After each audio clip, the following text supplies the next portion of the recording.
and I'm an education program lead at Learning Undefeated, a company that provides STEM learning opportunities for students around the country. So today we're going to do an at-home science experiment that's all about reaction times. So if you remember back to our first at-home science video, the 2-point discrimination test, we talked about neurons. So neurons are our way to kind of collect information from the outside world. So in that test, we were looking at how many neurons were in different parts of our body, specifically regarding touch. But we have neurons for a lot of different things. They tell us when we're touching things. Neurons actually help you see, hear, smell, and taste everything around you. And not only are there neurons sending all that information to your brain, but there are also neurons that come from your brain back down to your muscles so that you can respond to it. So if I place my hand on a hot stove, there's a signal in my hand saying, ouch, that's hot. That gets sent all the way up to my brain. And then my brain quickly sends a signal down to my muscles to pull my hand back. And so what we're going to be doing today is we're going to be learning a little bit about those reaction times and how different types of input, so whether that's visual, auditory, or through touch, which we call tactile, how those different inputs can kind of impact your reaction time. Okay, so for this experiment, all you're going to need is a ruler, a piece of paper to write down your results on, and a pen or pencil to help you do that. And that's all you need. Now, I will say that this experiment uses a ruler, but you could also do it with something larger like a meter stick or a yardstick, especially if you find that you're having trouble getting your reaction time fast enough to actually catch the ruler. A yardstick, meter stick will work just as well. All right, so here we have our participant, Michael. He's going to be the one getting his reaction time tested today.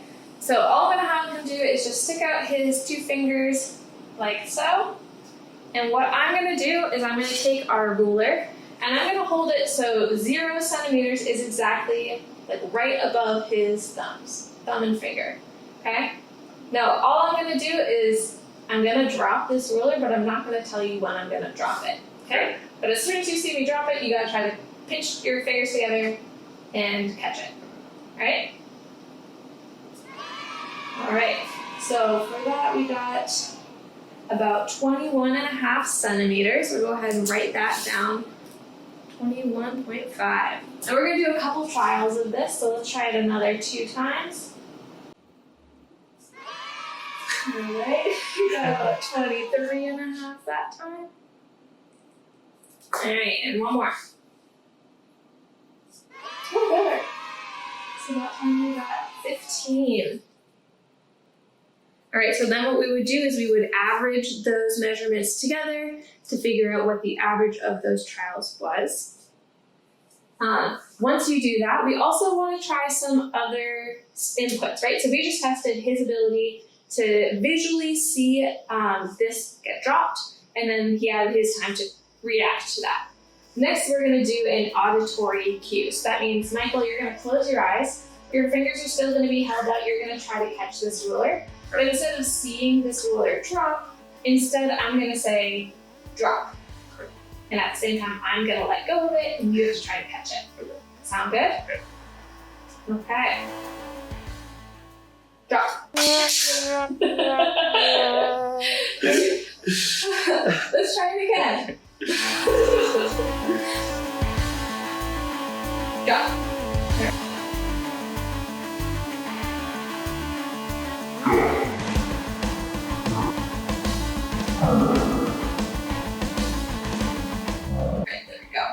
So that was about 8 centimeters.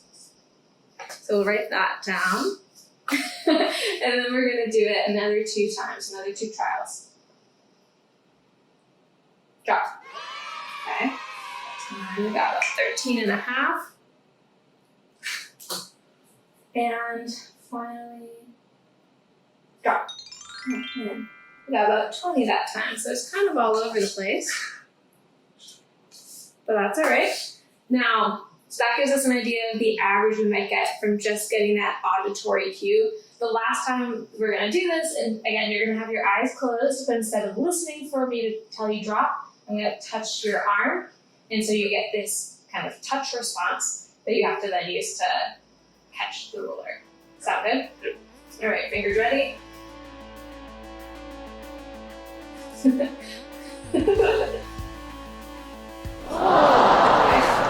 About 16 centimeters.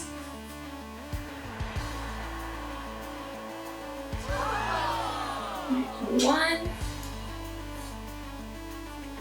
Okay, last one.